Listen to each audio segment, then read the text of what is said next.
Pues significa destrucción. Desafortunadamente en el país hay un discurso y un proyecto hegemónico que históricamente ha ido en contra de los pueblos originarios. Por eso han ido desapareciendo paulatinamente.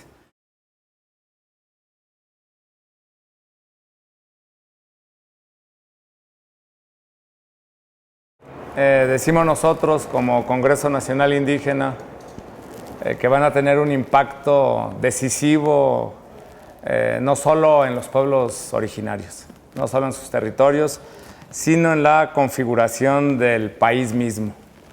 En primer lugar, el proyecto de tren transísmico, ya lo han comentado diversos especialistas, lo han comentado los pueblos y las organizaciones de la región del Istmo. Es un viejo proyecto, no es un proyecto nuevo. En realidad, Estados Unidos, desde el siglo XIX, ha tratado de imponer una serie de proyectos que le permitan hacer del Istmo de Tehuantepec su frontera.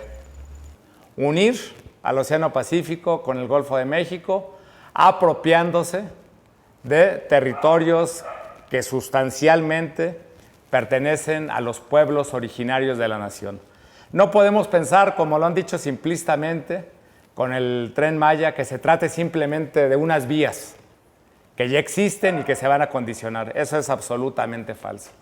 Se está pensando en en la ampliación de las vías, pero junto a estas vías constituir puertos secos, centros intermodales y desarrollar lo que le han llamado las zonas económicas especiales, en las que los empresarios tendrían facilidades de inversión, exenciones fiscales, y habría una serie, ya lo anunció Andrés Manuel López Obrador, una serie de condiciones diferentes a las del resto del país.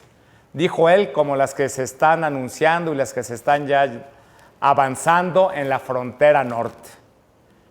Desde mi punto de vista, este planteamiento de corredor en la frontera norte, con estímulos fiscales, con impuestos más bajos, con salarios más elevados, y este proyecto del tren transísmico, en condiciones similares y enmarcado en lo que llaman las zonas económicas especiales, lo que buscan es detonar una inversión gigantesca, multimillonaria, de capitales nacionales y extranjeros en estas zonas con diversos fines. Uno de ellos sería el interés de Estados Unidos por fijar a la población de Centroamérica y a la población pobre de nuestro país dentro de las fronteras de México, es decir, que no transiten hacia Estados Unidos. Pero además, y es fundamental, junto con esto, buscan estos proyectos acelerar, incrementar de una manera gigantesca las tasas de acumulación de capital por desposesión, por ocupación de las tierras de los pueblos originarios. Lo mismo sería el Tren Maya, desde nuestro punto de vista. Ya lo han explicado diversos especialistas. El Tren Maya, a diferencia de lo que anuncian los seguidores del actual gobierno, trae detrás de sí grandes proyectos inmobiliarios. La creación de grandes centros poblacionales vinculados al turismo, desde Palenque hasta Mérida. Y ya se ha explicado con la consecuente afectación en términos ambientales, pero también en términos de ocupación de territorios de pueblos originarios.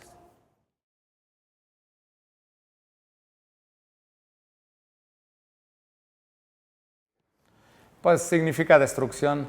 Desafortunadamente en el país hay un discurso y un proyecto hegemónico que históricamente ha ido en contra de los pueblos originarios, por eso han ido desapareciendo paulatinamente.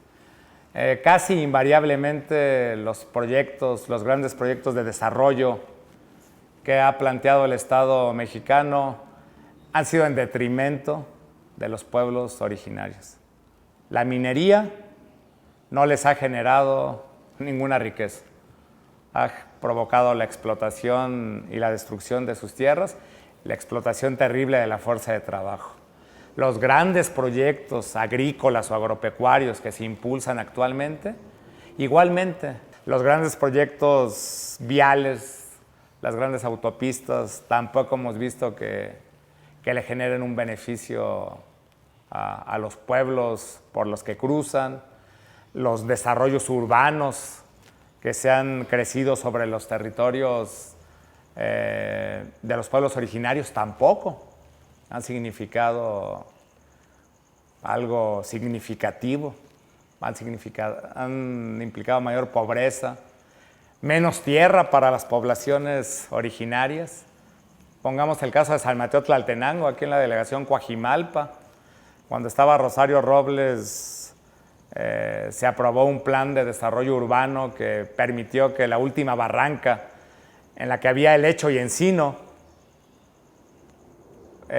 cambiara su uso de suelo para construir edificios a un precio multimillonario, sin que a la población del lugar le haya tocado un solo departamento, pero sí le tocó pues que las tierras se hayan elevado a un precio casi inaccesible, ¿verdad?, para ellos mismos. Entonces podemos ir desmenuzando y revisando proyectos urbanos, proyectos turístico-inmobiliarios, infraestructura vial, ocupaciones de cuerpos de agua, represas, minas, ferrocarriles desde épocas del Porfiriato, y vemos que estos proyectos de supuesto desarrollo han sido sobre los pueblos originarios. Son muchos pueblos, no pocos, ¿verdad?, que han sido exterminados en este concepto desarrollista del capitalismo, de pasar por encima de los pueblos, de sus territorios y de sus culturas. Dicen los defensores de este tipo de desarrollo, en aras del progreso de la humanidad, dicen ellos, decimos nosotros, en aras de la acumulación de capital. Son muchos los proyectos. En el sur del país es significativo, lo ha sido durante varios decenios, el caso del pueblo chinanteco. El pueblo chinanteco fue desplazado de una manera agresiva y violenta y masiva de sus territorios por la construcción de las presas Cerro de Oro y Miguel Alemán en la década de los 70. Una gran parte de la población chinanteca vive en el Uxpanapa, que está totalmente fuera de su territorio porque fueron desplazados de manera forzada para vivir en esa región, y sus territorios les fueron arrebatados de este modo, por vía de las presas. Ese es un ejemplo importante. Está el ejemplo también grave, pues, del desarrollo, entre comillas, que se vivió en los 70s, fundamentalmente en los 80s, con el boom del petróleo, la ocupación de terrenos para la explotación de pozos petroleros, para la construcción de refinerías, de petroquímicas, para la conducción del petróleo y de sus derivados, provocó la ocupación también masiva de tierras de diversos pueblos indígenas localizados en el Istmo, en la parte de Veracruz, en la parte de Oaxaca, en la parte de Tabasco, por poner ejemplos. En este caso, el tren transísmico o el proyecto transísmico evidentemente pasa sustancialmente, como lo dije en un principio, o casi exclusivamente por tierras que corresponden a pueblos originarios. Desde la costa del Pacífico, con los zapotecos o vinizá, con los guaves, huicots, hasta el Golfo de México, donde están el pueblo Popoluca que está con la amenaza de que sus tierras sean perforadas para llevar adelante el fracking. Ya están concesionadas, de hecho. Tierras del pueblo náhua, también en la costa de Veracruz.